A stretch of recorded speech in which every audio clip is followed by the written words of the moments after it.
Let me start it again. Oh, thanks. She didn't really need to tell me that. Okay. So, yeah. So, basically, just touching on it, I'll just quickly recap as quick as I can. Foundation meeting, basically, it's touched on it, although it will touch all our age groups. The coaching style, just trying to be a bit more autocratic and democratic in terms of getting across our point of view on how we want to play. Everyone's delighted with, the philosophy of the centre, the humility ethos that we got, the mannerism, the personality of all the staff. But now we want them to actually be a little bit more, for want of a better word, forceful and getting across what we want the players to understand their objectives. And that's where I touch on to the next one in the aims and objectives. If we look at this season, and if Levon, is Levon in tonight or not? Not yet. Not yet. Okay. Well, he did say he might struggle. He is like manic. That's okay. Well, I'm recording it so we can see it. But if you look at Mark and Levon's group, Mark Woodall's and Levon's group, then they've struggled in games this season. They've probably been, for want of a better word, a bit fairer to all the players. And I think what we want now is to try and be a bit more competitive in the games. And I've put stronger players get more game time as to move them on and the others step up. And again, it's a fine balance. And we do need to be aware of game time, but we also need to be competitive. So what I'm trying to say to that, because it kind of contradicts itself in a way. But for example, in a 7-a-side team, if we've got 11 or 12 players, I think in a 7-a-side team, we want 4 or 5 players. The strong strength players need to be playing majority of the game time. And at any one time, if we've got 3 or 4, if we look at our team and we got Struth, I got 5 weak players in a 7-a-side team, you're going to struggle. If you go to 9-a-side, if you've got less than 5 or 6 of your strong players out there, you're going to struggle. 11-a-side, you need at least 6 or 7. So it's a case of mixing in the 3 or 4. And it's hard to say stronger and weaker, but it's the easiest way to understand it. We all know what we mean in terms of technical terms when we talk that, but it kind of gives us a balance. Now, I'm happy to come in, and Daz is with the younger age groups, to speak to them and say to the parents we mean now, as well as the players, and say, look, we're doing this. And if I'm a weaker player in this group, then it's like, well, I'm not getting as much game time as him, and we pay the same fees, and we understand all of that. But actually what we want to do is try and get the stronger players actually moving up the football pyramid. And when they do, that's the other chance to step up. If you take our men's team, for example, this year, we've lost probably 5 or 6 players from it that have gone to higher graded opponents that are playing in men's football, step 6 and step 5 and step 7. And we're going in at step 8. So we've lost them. What that means for players like, and I'll use Jake as an example, my boy, that they've actually got to step up now. And so they've actually, we're going to get battered week in, week out now because we've lost all our best players. Well, that's tough. You've just got to step up and make that grade now. That's what it's about. And so I think that's crucial that we try and do that as the younger ages and try and get them into that mindset earlier as possible so they understand it, that the reason we're trying to do it, because I think that is massively important. And it kind of, before I just put it out to you all, just on that, I'll touch on the bio-banding one. Bio-banding is something that was banded about by the JPL that we were able to use, but unfortunately to actually have bio-banding in your club, it's going to cost thousands. You could be talking anything between 2,000 and 5,000 to be officially bio-banded. Now, obviously no club at our level or potentially professional clubs will spend that on bio-banding. They'll just release players at professional level. And at our level where we don't release so many, we can't afford to do it. So the JPL know us long enough. We've been there first ever RTC. We're also, they trust us in terms of what we do, and we do it for the right reasons. And I've put in there that it works in terms of for technical players, that if they're going through a tough patch and mentally, physically, a loss of form, coming back from injuries, what it doesn't mean is we put our weaker players down. So if we've got a weaker player in my age group, you know what, I'll put him down with the other age group. They'll save me and he'll be fine there. We know as coaches, if he's not good enough because technically he's weaker than the other players, then actually they shouldn't be here. And it's a case of, because it's a conversation we have to have with the parents that we're going to put a player down.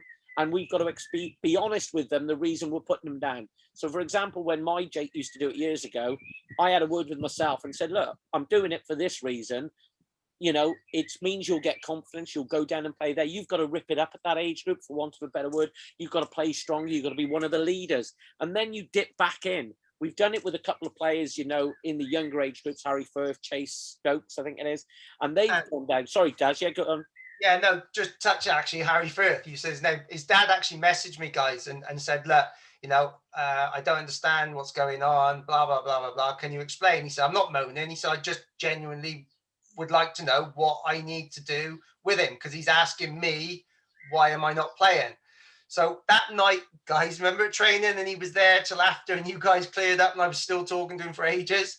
That was all about that. And ironically, I was explaining to him about why Harry Firth had been dropped down in the first place. So while you were doing your session, it was quite ironic.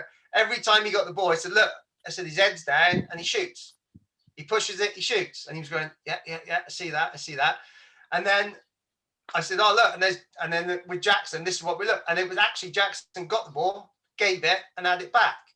And I said, that's it. I said, that in a nutshell is why Harry's not staying with us, because when he gets it, he either shoots or loses it. I said, if he loses it, we're under pressure straight away. All our players that have bombed forward and now having to scramble back, and we're going to concede goals. And he absolutely got it. And he said, absolutely fine. And he went from there, fully understood, and is expecting us to put Harry Firth back down with the year below. So that was kind of an interesting conversation to have with him. But I think the biggest thing, and you've just hit the nail on the head there, Daz, is it's got to have the conversation with the parents about it, and they need to understand it. And listen, you might get a parent that turns around and says, the stigma thing, my son's not going to play down a year. And if you get a parent with that, then that's something that I'll come in and say, look, well, that's absolutely fine. That is your choice as a parent. But you've got two options. You go with the route that we're advising, because we're pretty good at what we do. We're professionals in our football coaching ability. So trust us in what we do. You don't want to do that because of the stigma thing. Well, the other option is you stay in your group for another 3 or 4 weeks. We'll give you that leeway. But if he doesn't improve then, the only other option will be a release because he's not strong enough in his own age group. And I think that's the probably better way in it. And I've got in there, I've put Charlie Lawrence, because I know Mark's in here. And I've put Charlie in there because, I've had to, and I hope Mark doesn't mind me using Charlie as an example, because I think it's a great example. Charlie technically is one of our better in his own age group players, but he was struggling at this time. And we put him back down into an age group below. And listen, he's not the best player week in, week out. I'm sure Mark doesn't mind me saying that, but he holds his own. I see him playing with a smile on his face, and I see his confidence high. He's getting on with all the lads, and no one, whoever you are, could look across and say that lad's playing a year down, because he's not. Where it will catch Charlie up is when he's probably 13, 14, depending on his growth splits, could be even 15 or 16. In the system, if we didn't do the bio-banding, Charlie could have been released 12 months ago and fallen out of love of the game. And to me, that's wrong. And that's why the system works in terms of what we're doing. But we've got to be careful that we're doing it for the right reasons and throughout the age groups as well. And in fairness, we all are. We all have conversations. We all talk about it. I know we don't have enough of our meetings, but I think it's crucial that we get all of these out there. So as we do all understand that is the reason that we're doing it. And to me, that works from that point of view. Does that make sense to any of you? Any questions on the coaching styles, the aims and objectives, bio-banding, any of it, guys? And listen, don't be afraid to say any of it. If you think, well, actually, we can't be competitive. My squad is, you look at your age group then, James, for example. I honestly don't think you're going to be competitive this season in terms of you've got a massive challenge to get that group being able to hold their own. So to be competitive to me means if you can get your group into halfway in your league, to me, that's like winning the title. You've thrown them all together. You're playing a year up with half of them. So to me, but your players, you've seen them. I saw you at the Hay-on-Wye and how their rapport with you is fantastic. And so to me, they're going to love their season. And it's not going to be about what trophies we win or anything like that. It's about actually some of them, the ones that'll benefit will be the ones that are 13. When they become 16, that's 3 years down the line. Wow. That's what it's about. Does that make sense? Yeah, perfect. So I think for us as well, it's the focus is on not this season, but next season as well. Yeah. Just get 12 months under our belt. And yeah, the performance at Hay was fantastic, but they're loving the sessions as well. So they're gelling quite quickly. Yeah. But for me, the aim and the target is for next season. Yeah. Brilliant. And that's where I always say it. And I did an interview the other day, and somebody had said to me, it was when I was asked about the Gareth Southgate in England, and I said, it's no different he's like the conductor, and the players are your orchestra, and it's like us as coaches. Your players are there. If you're enjoying your sessions, I know if I come away from a session I haven't enjoyed it, I know the players haven't. So it's as simple as that, isn't it? And they're an extension of you. So does that make sense to you? To Al, is Alan on? I'm on, yeah. Yeah. Does that make sense from your point, mate? All of that? No, absolutely, absolutely. Quick one, Anne. Sorry, Al. No, you carry on. Quick one. When we say weaker players, when or how do we call and say, look, enough's enough? How much time and effort can we put into them without affecting the rest of the group? Well, I think that's when we've got to have a conversation. So let's just say we'll come on to the squads in a minute and we'll put them up on there. And what we can do then, if there's any in there, we've got to look at them then and say, right, okay, well, he's been with us X, Y, and Z. How many times? He's been like they've almost, how we do it at the academy, because the academy's monitored by the EPPP, and their game time's actually monitored. And they've got to have 3 kind of warnings before they're gone. So from our point of view, it would be, let's just say, I'll use Jake as an example again, or Charlie. Charlie has now had his second warning that actually, and in terms of weaker or just, if they're a weaker technical player, then they have 3 warnings, and it's almost like, well, you haven't improved. And when we say 3 warnings, it's not like, over a period of 6 months. In that time, we've asked you to improve. We think you're still struggling. Come back in, 12 weeks time or 8 weeks time. We say again, look, to be honest, you haven't improved on. We were asking you to receive the ball. Are you still receiving it correctly on either foot? You're just doing it on your one foot. Okay, we can cope with that. That's an improvement. But you're still not receiving it. When you receive it then, are you getting your head up? Are you able to play the pass that keeps possession?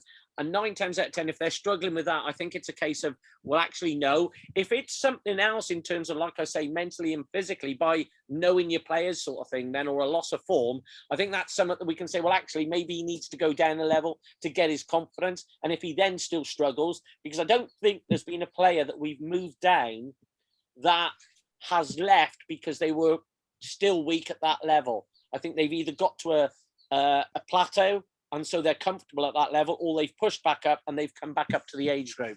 So does that make sense, mate? Yeah. Okay, so sorry, mate, go on. I was just going to say, I've seen such a comparison to how Charlie was on Saturday.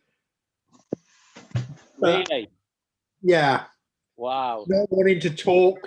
It was with Alan, but he didn't want to talk. He didn't want to listen.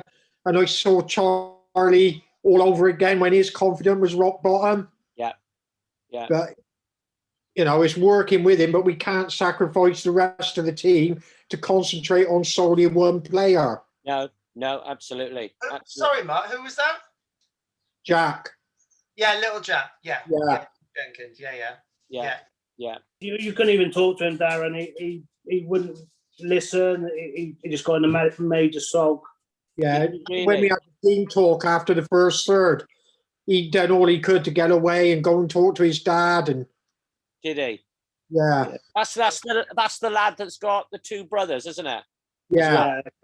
Yeah. Okay. Well, again, something like that. Then when we come onto the squads, we'll have a look at that and see what, in terms of, that's something that we need to monitor, because if he doesn't do it, and it is because that, to me, isn't about technical ability, is it? That does, in terms of that for weaker players, to me, that comes into the discipline, which, he's not listening. He's not listening to what we're saying as coaches. Well, actually, that's why the parents pay the money for us to coach them. So they listen to us. We make them a better person as well as a better footballer. We know we're going to make them better footballers, but they need to have the fundamentals, which are the disciplines, etc., and the humility ethos.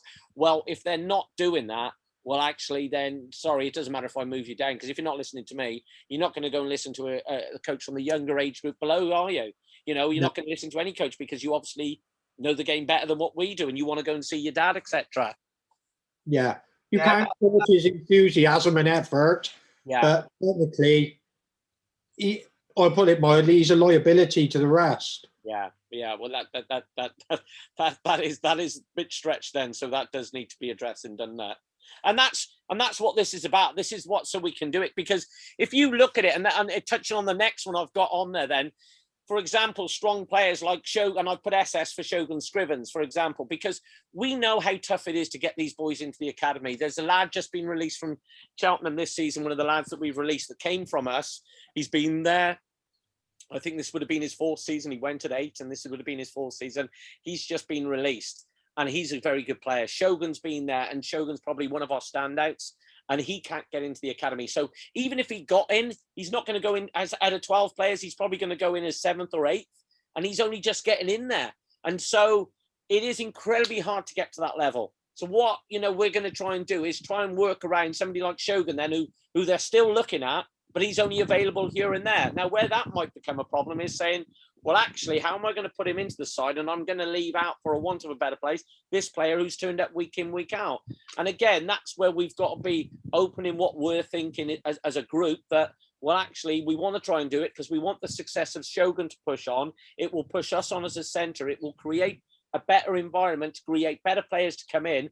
And in fairness, if I was a player and I was able to play with Shogun for a couple of weeks, it'd be like, wow, great. I'm going to learn from playing with him because he's going to get to the academy, hopefully. And then when he goes, I've then got to step up and do what he was doing to get that opportunity. So again, it's working around some of those players and those possibilities with those issues.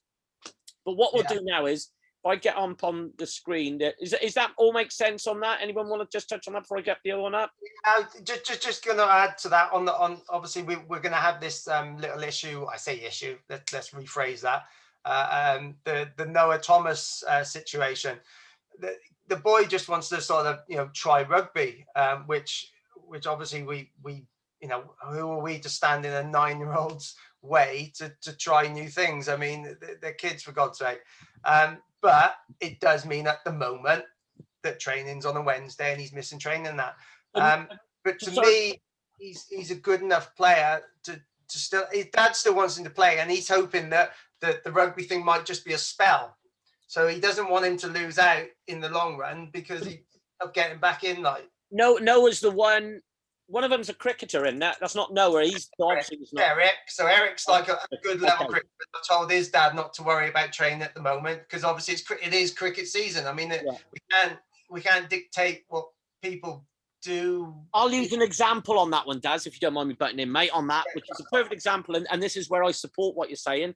As much as we want the boys committed and training week in, week out with us, I don't want them to go away and just do one sport. And we had the example when I was doing Hereford 16s 7 or 8 years ago. My 2 strikers, I had Jared Bowen and Ben Miller, right? And obviously we all know the Jared Bowen story, so I won't use him so much. But Ben Miller was on a par with Jared, probably didn't have the nastiness, so he didn't have that mental toughness. He's still playing now, step 4, step 5, getting paid £80 a week. Ben Miller is.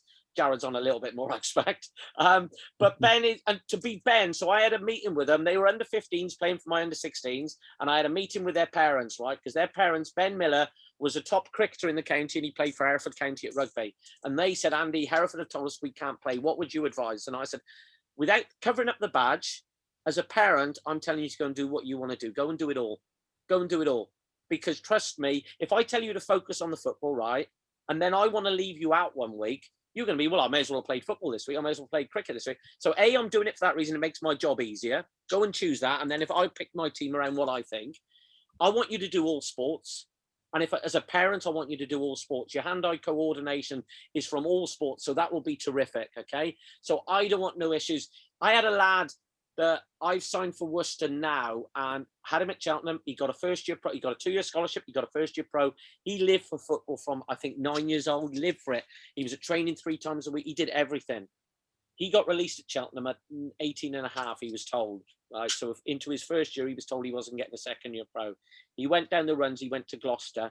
He then went to Evesham. He then 22, 23. He's now 24. I won't say his name because in that time, he's turned to drink, drugs, gambling. He's messed his whole life up. He hasn't played football for 18 months. And it was all because he focused on his dream to be a pro footballer and it didn't come off. And let's just bear in mind, let's just say it had come off. It would still have only been Cheltenham Town. So that's probably £450 a week, £500 a week, which, no disrespect, that you're not going to get a pension out of that. But that was his dream and it didn't work out. And that's my main argument. And I didn't know this about this lad when I spoke to Ben Miller about it and said, no, go and do it all. So I think we need to be very careful if we say to players like Noah Thomas, the cricketers, Eric, isn't it? Yeah, Eric, yeah. Brilliant. how I would say it is, listen, you're taking the risk. Go and play your rugby, go and play your football. Kirk's team, he's got Felix Squirrel, a schoolboy, Monmouth schoolboy, so he's going to struggle. My argument isn't to the parents that, listen, you have to commit to us, et cetera, et cetera. No, regardless of the money, that's irrelevant because we don't get paid, it gets paid to the club. So what I'm saying to you is, Noah Thomas, go and do your rugby. If you miss pre-season, and Eric Pike, because you're doing cricket, go and do that. If you lose your place, I can't help that because somebody else has stepped up and done a good job. You're not going to get it back. You may come back then and it may take you 6 weeks to get back in, but that's great. That's part of it. If you may come back and unfortunately none of the other lads have stepped up and you're still the bloody best player, so we're going to have to play you, which is fine as well. But they go and they have that risk. They have our support, but also they can't be then expected to come straight back in because we're hoping that other players will step up and take their place. Like we said, if Shogun gets snapped up by the academy, somebody else in that under 11 side next year has to step up to his plate. And that's what we want. No different if Noah goes into his rugby, Eric goes into his cricket. And with the amount of COVID things, he could probably play for him at the moment. But yeah, go on, Doug. And ironically, as the boys will tell you straight away, on Saturday, Cameron Vivash has been dipping his toe back in. He's really getting, like they go from one sport to another and they get the buzz for them. He's really loving his football again. And he was absolutely outstanding on Saturday. You wouldn't even thought he'd been playing rugby for the last 18 months and not kicked the football. He was absolutely, well, I thought he was. It's, Brilliant. Was he good? Yeah, really good. Wow. Really good. Yeah. So all of a sudden, there he is, bang, centre midfield position. Yeah. But would I kick Noah out? No, because he offers you something different to Cam. Mm-hmm. There's a time and a place for the way he plays against the way Cam plays. And if you have them both in the side, does that make the squad stronger? By far. Mm-hmm. Yeah. By far that makes it stronger. And then, if one can't make it 1 week, are we stronger than losing the only one we got and being weaker? But we got two. No, that makes sense. Yeah, no. Listen, the only way they put themselves out of it, if they come back and they haven't, they've other players have stepped up to above their level. So Noah in that group, let's put Noah and Eric in that group of 16 players then. Noah and Eric would probably be eight halfway, would they, if not higher? Noah for me would be on his day. Noah for me, because of the way he plays and what he gives us, is for me in about the top 4 or 5 for me personally. Mark? And Eric, considering he's a year younger, he'd be comfortably around the middle as well. Yeah, personally, that's my opinion. I don't know about the other guys. Mark, Alan, where would you put him at, just roughly at the moment? Me personally, I'd possibly put him higher than that because you can designate him a job, man marks him and have a game, and he'll stick to that task. He's just, he gives you something else. Listen, and then again, that's where it's all great, and it's about opinions, isn't it? Because we're all going to see it to play different. I didn't have him as high as that. And where would you have put him, Mark? Would you have put him up that high or? No, midway. Midway? Okay. Yeah. To me, then, let's just put him at midway. 2 of us gone midway, 2 have gone higher, right? To me, then, if a player below him, say one of the trialists comes in and is getting above him, then, well, that trialist is going to earn the right. And that's to be fair, this is where it's so easy as a coach, and trust me, what we do isn't easy. But when the parents come to you, Noah's parents, after 2 or 3 weeks and say, well, actually, why isn't he playing? Well, you did choose rugby, and suddenly because you chose rugby, now little Harvey Phillips is actually flying and doing really well. So actually, I can't leave him out because of such and such. Now it's up to you. Can we make that step? And that's their choice then, isn't it? Yeah. So on the squads, if we touch, because Levon isn't in, let's go to the under 11s then, and you can see your under 11 squad all on screen. Yeah. Are we all comfortable with that, what that says and that on there? Yeah. Where's it gone? So press summit. Is it gone? Yeah. You had to spoil it, didn't it? No, it's back now. It's back. Yeah. Sorry. Do you know what I did? I tried to enlarge it. That never works in life, does it? Okay, so under 11. So we've got on there 16 players, of which we've got Alex Jones, Ollie Priest, and Robin Arslan as 3 trialists. Because what we were thinking of doing this year, guys, and I should have probably put this in the group thing earlier, was a train only. So as it makes your lives a little bit easier. So we'll reduce the fees. I haven't cleared it with Cheltenham, but they'll be fine. They're thinking we're great at the moment, so they'll be fine with that. What we'll do is, for example, so as you don't have 7 or 8 subs, that's in the other age group. So if you don't have too many subs, I don't want you to go on a Saturday and have 5 subs, especially if you're a 7-a-side, you don't really want to have no 4s enough, because that's a hell of a lot of changes, because you don't want to be in 320s, you've got to change 370 minutes, you've got to change that. So maximum's got to be 4. So I think we do a train only. So for players, and we offer them, it's up to them then. And the same with you, with yours, James. If some of them say that you look at these new ones coming in and you've got a strong enough squad now, but look at Lloydie's squad. He's got 21 players there. He's actually offered 14 places, and he's got 7 coming in on trial. And like I said, that makes his sessions go so much easier, because he's always going to have a minimum of 14 or 15 players with illness, with birthday parties, etc. And I think bringing a train it only sort of system in works. We did it last year with some of the under 16-year-olds in the under 18, and we said to them, you're going to train. So instead of, I think theirs was £50 a month last year, you'll pay we'll do you £35 a month, and you're just going to train. Okay, if you get to play in the games, that's a bonus. If you're playing all the time, then we'll review your fees. Well, all 3 lads I did it with, they all played for us all season, and I never reviewed their fees, because to me, I think they did that right to, they proved a point. And to be fair, it helped us out. We were short and we needed them. But you guys mightn't, but you could just want them in there to train, so as your numbers are decent. Now, it goes different if they're in training and they're messing your sessions up, then obviously we don't have them in then. But as long as they're at a level that you suddenly get an injury to a key player, well, we need to call that lad up. You get a Shogun being signed by the academy, so you lose him. Noah gets signed by rugby, so he goes and gets a contract with the Dragons, and Eric goes and plays for England's first team because of COVID. So all of a sudden, you've got to sign 3 players who are already there, rather than having to go and recruit. So again, I think when you look at your squads now, and we get players in, have a think on that option, because I think it's a valid one. Yeah. No, I like that. Definitely helps with the sessions, doesn't it? I mean, there was a few times last year you come in and you set up your sessions, and then a few don't turn up, and then you literally are in single figures, and you're thinking, well, actually, more than half the stuff you want to try and do, well, you can't. You just can't with single figures. You really can't. It just doesn't work, does it? It's really difficult. So I think Mark and I actually and Al, we did speak about Oliver Priest, where his name is, about possibly doing that, because he's great. He's great to have around and have in the sessions. I think he does fine. But then would you see him stepping in for like Charlie, or for like Shogun, or for Cam Vivash after Saturday's performance? Probably not. But he helps the sessions along, and I think it's nice for them to still be involved in it rather than just let go. Okay. And the sessions can help bring them on, hopefully, Dar. Absolutely, mate.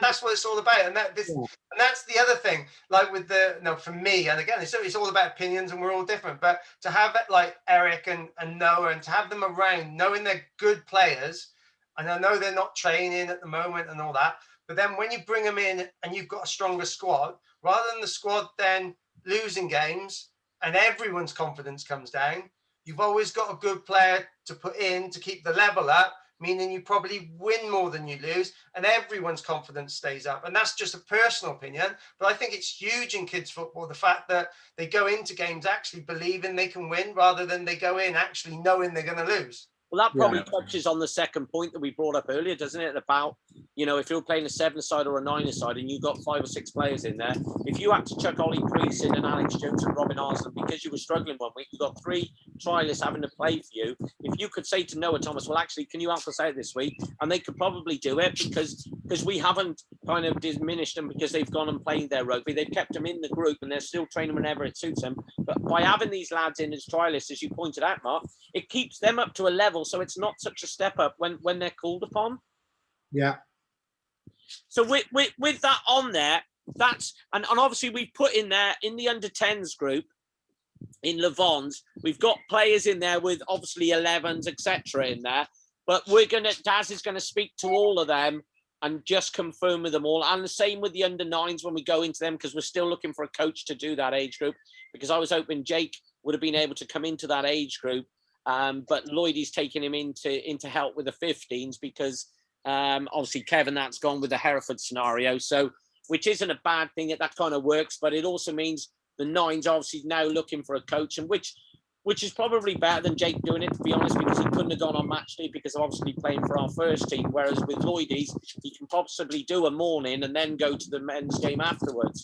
But with that, obviously we got players in there, a lot of players in there at 10, but there are 2 girls in there, bearing in mind, which, you know, they are allowed to play down. So there is only 3 under 10s playing down. Yeah. It's not going to be an issue at Yate anyway. That isn't the issue, so that won't be a problem. But again, that's something that Daz has said that he's going to have a conversation with them all before we say to them when we start back in the new season, because you're all going to be in on Wednesday night the new season anyway, aren't you?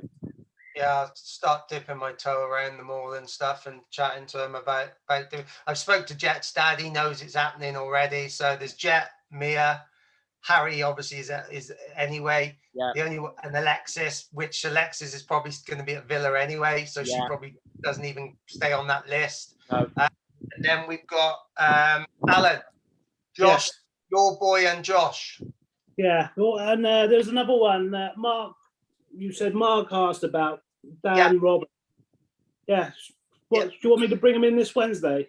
Bring them up Wednesday, get the forms done and bring them up Wednesday. I'll speak to Mike about his boy and a few of the ones that were on the list for the ABBA, get them up because they are all the correct age and then we can start filtering them into that as well. Okay.